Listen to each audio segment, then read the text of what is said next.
യുദ്ധം ജയിക്കാനായി എയ്ത അമ്പുകളൊക്കെ തിരിച്ചു പാളയത്തിലേക്ക് തന്നെ വന്നാൽ എന്ത് സംഭവിക്കും? യുദ്ധം തോൽക്കും. അതുതന്നെയാണ് ഷാഫി പറമ്പിൽ വിഷയത്തിൽ നിലവിൽ CPM-നും ഇടതുപക്ഷത്തിനുമൊക്കെ സംഭവിച്ചിരിക്കുന്നത്. ഷാഫി പറമ്പലിനെ ഇന്നലെ വടകരയിൽ തടഞ്ഞ സംഭവം വലിയ വിവാദമാണ് ഉണ്ടാക്കിയത്. കേരളം ഇളകി എന്ന് മാത്രമല്ല, സ്ത്രീകളടക്കമുള്ള ആളുകൾ തെരുവുകളിലേക്ക് ഇറങ്ങി എന്തിന് ഷാഫി പറമ്പലിനെ അതിക്രമിച്ചു, എന്തിന് ഷാഫി പറമ്പലിനെ തടഞ്ഞു എന്ന് ചോദിച്ചുകൊണ്ട് ക്ലിഫ് ഹൗസിൽ, കേരളത്തിലുടനീളം, വടകരയിലുമൊക്കെ പ്രതിഷേധം സംഘടിപ്പിച്ചു. ഏറ്റവും ഒടുക്കം DYFIയുടെ സംസ്ഥാന പ്രസിഡന്റ് വസീഫിന് വരെ പറയേണ്ടി വന്നു, ഞങ്ങൾ സംസ്ഥാന നേതൃത്വം അറിഞ്ഞുകൊണ്ടല്ല ഇങ്ങനൊരു സമരം നടത്തിയത്. മാത്രമല്ല, DYFI പ്രവർത്തകർ അങ്ങനെ പോയി ഷാഫിക്ക് നേരെ ആക്രമിച്ചിട്ടൊന്നുമില്ല, മറിച്ച് കേവലം വഴിയിൽ നിന്ന് സമാധാനപരമായി സമരം വിളിക്കുകയായിരുന്നു അത്രേ. ഷാഫി പറമ്പലിനെ തടഞ്ഞ വീഡിയോ ദൃശ്യങ്ങൾ കണ്ട ഓരോരുത്തർക്കും എന്താണ് സംഭവിച്ചതെന്ന് വെള്ളി വെളിച്ചം പോലെ യാഥാർത്ഥ്യമായിരിക്കെ വസീഫിന് വരെ ഇങ്ങനൊരു കള്ളം പറഞ്ഞുകൊണ്ട് നിലവിലെ പ്രശ്നത്തെ ഒതുക്കാൻ, അല്ലെങ്കിൽ DYFIക്ക് മാതൃസംഘടനയായ CPM-ൽ നിന്ന് കിട്ടുന്ന നിലവിലെ സമ്മർദ്ദത്തിന്റെ ഭാഗമായാണ് വസീഫിന് അങ്ങനെ പറഞ്ഞ് ഒഴിവാകേണ്ടി വന്നു. നോക്കൂ, ഒരു ജനാധിപത്യ വ്യവസ്ഥയിൽ ഒരു രാജാവ് എന്ന് പറഞ്ഞത് ജനങ്ങളാൽ തെരഞ്ഞെടുക്കപ്പെടുന്ന ജനപ്രതിനിധിയാണ്.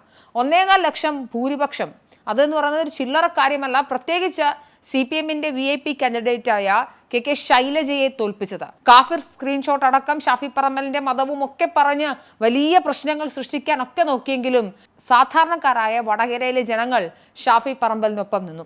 ഷാഫി പറമ്പലിനെ സംബന്ധിച്ചിടത്തോളം അദ്ദേഹം മതവിശ്വാസിയാണ്. അദ്ദേഹം എടുക്കുന്ന നിലപാടുകളിലൊക്കെ വ്യത്യസ്തമായ അഭിപ്രായങ്ങൾ നിലനിൽക്കുമ്പോൾ പോലും വളരെ ജനകീയനായ, ഏറ്റവും സൗമ്യമായി സംസാരിക്കുന്ന, കൃത്യമായി രാഷ്ട്രീയം ഇങ്ങനെ എന്താ പറയുക, ഒരു ഇഴയടുപ്പത്തോടുകൂടി നെയ്തെടുക്കുന്ന പാഠവുമുള്ളൊരു വ്യക്തിയാണത്. അദ്ദേഹം നമുക്കറിയാം ഉമ്മൻചാണ്ടിയുടെ വലം കൈയായിരുന്നു.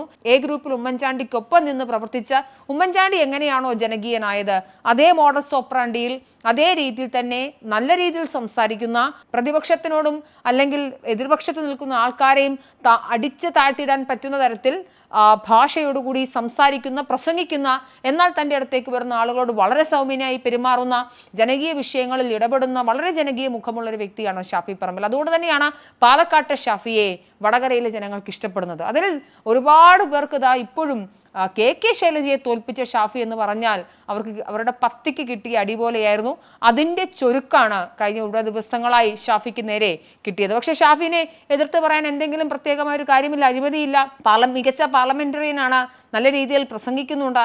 അദ്ദേഹം മുൻനിരയിലേക്ക് വന്നതിന് ശേഷം കോൺഗ്രസിൽ മികച്ച വിജയങ്ങൾ ഉണ്ടായിട്ടുണ്ട്. അതുകൊണ്ട് തന്നെ അദ്ദേഹത്തിന്റെ കരിയർ ഗ്രാഫ് ഒരു പൊളിറ്റീഷ്യൻ എന്ന രീതിയിൽ പൂർണ്ണമായും 100-ൽ 100 മാർക്ക് കൊടുക്കാൻ നിലനിൽക്കെയാണ് രാഹുൽ മാങ്കൂട്ടത്തലിന്റെ വിഷയം വീണ് കിട്ടുന്നത്.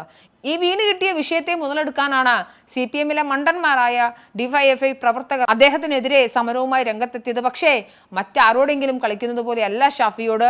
ഏതെങ്കിലും തനിക്ക് വീണ് കിട്ടുന്ന അവസരങ്ങളെ കൃത്യമായി വിനിയോഗിക്കാൻ അറിയാവുന്ന ഷാഫി അങ്ങനെയൊന്നും പേടിച്ചു പോകാനില്ല. ഇത് ഷാഫിയാണ്, ഇത് വടകരയാണ്, ഇവിടുത്തെ ജനങ്ങളുടെ ആളാണ് ഞാൻ, അവർ തിരഞ്ഞെടുക്കപ്പെട്ട ജനപ്രതിനിധിയാണ്, നിങ്ങൾ സമരം ചെയ്തോളൂ, പക്ഷേ ഭാഷ നിങ്ങളുടെ വായിൽ നിന്ന് വരുന്ന നായെന്നും പട്ടിയെന്നും വിളി കേൾക്കാനായിട്ടൊന്നും അത് കേട്ട് പേടിച്ചു പോകുമെന്ന് നിങ്ങൾ വിചാരിക്കേണ്ട എന്ന് കൃത്യമായി വണ്ടി നിർത്തി ഇറങ്ങി, തനിക്ക് മർദ്ദനമേറ്റാലും കുഴപ്പമില്ല, പറയാനുള്ളത് പറഞ്ഞേ പോകൂ എന്നുള്ള ഷാഫി പറമ്പിലിന്റെ നിശ്ചയദാർഢ്യത്തിന് മുന്നിൽ കേരളം കൈയടിക്കുന്ന കാഴ്ചയാണ് നമ്മൾ കാണുന്നത്.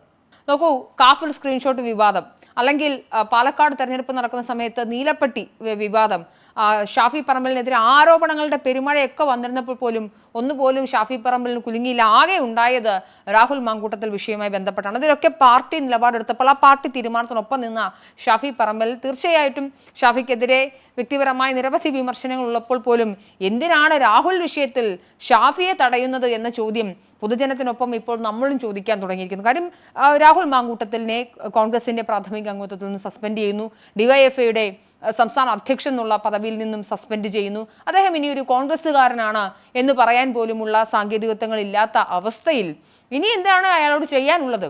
MLA സ്ഥാനം രാജിവെക്കണോ വേണ്ടോ എന്നുള്ളത് വ്യക്തി എന്ന നിലയിൽ അദ്ദേഹത്തിന് മാത്രം തീരുമാനമായിരിക്കെ, പരാതികളൊന്നും ലഭ്യമാകാതിരിക്കെ, ക്രൈംബ്രാഞ്ച് ഇനി ഓരോരുത്തരോടും ആ വോയിസ് റെക്കോർഡിന് പിന്നിൽ ആരാണ്, ഈ പറയപ്പെടുന്ന യുവതികൾക്ക് പരാതി ഉണ്ടോ എന്ന് ക്രൈംബ്രാഞ്ച് അങ്ങോട്ട് സ്വമേധയാ കേസെടുത്ത് അന്വേഷിക്കാനായിട്ട് നിലനിൽക്കുന്ന സാഹചര്യത്തിൽ എന്തിന് ഷാഫിക്കെതിരെ പ്രതിഷേധം?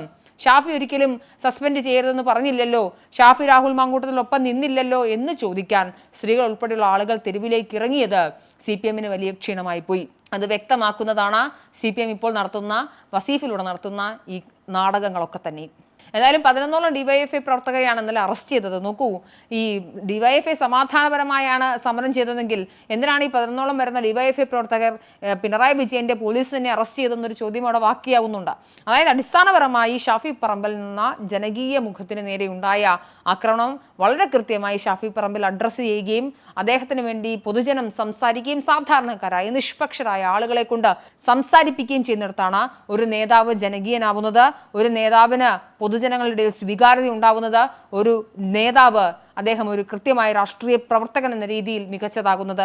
ആ തരത്തിൽ ഷാഫി പറമ്പിൽ പൂർണ്ണമായും അർത്ഥത്തിൽ വിജയിച്ചിരിക്കുന്നു എന്ന് തന്നെ വേണം മനസ്സിലാക്കാൻ. എന്തായാലും ഷാഫി പറമ്പിലിന് നേരെ ഡിവൈഎഫ്ഐ പാഞ്ഞെടുത്തപ്പോൾ അവർ വിചാരിച്ചത് കേരളം കൈയടിക്കുമെന്നാണ്. പക്ഷേ ഡിവൈഎഫ്ഐക്കാരെ കേരളം കാലുകൊണ്ട് തൊഴിക്കുന്ന അവസ്ഥയാണ് ഉണ്ടാക്കിയത്. ഷാഫി പറമ്പിലിനോട് എനിക്ക് പറയാനുള്ളത്, നിങ്ങൾ ഈ അവസരത്തിൽ ഡിവൈഎഫ്ഐക്കാരോട് നന്ദി പറയണം. ഒരു ഘട്ടത്തിലെങ്കിലും താന്നുപോയ നിങ്ങളുടെ പൊളിറ്റീഷ്യൻ എന്നുള്ള ഗ്രാഫ് ഡിവൈഎഫ്ഐയുടെ സ്പോൺസർഷിപ്പിൽ ഇപ്പോൾ വലിയ രീതിയിൽ കുതിച്ചുയർന്നിട്ടുണ്ട്. ആ കടപ്പാടും നന്ദിയും എന്തായാലും ഡിവൈഎഫ്ഐക്കാരോട് ഉണ്ടാകണമെന്ന് പറഞ്ഞുകൊണ്ട് നിർത്തട്ടെ.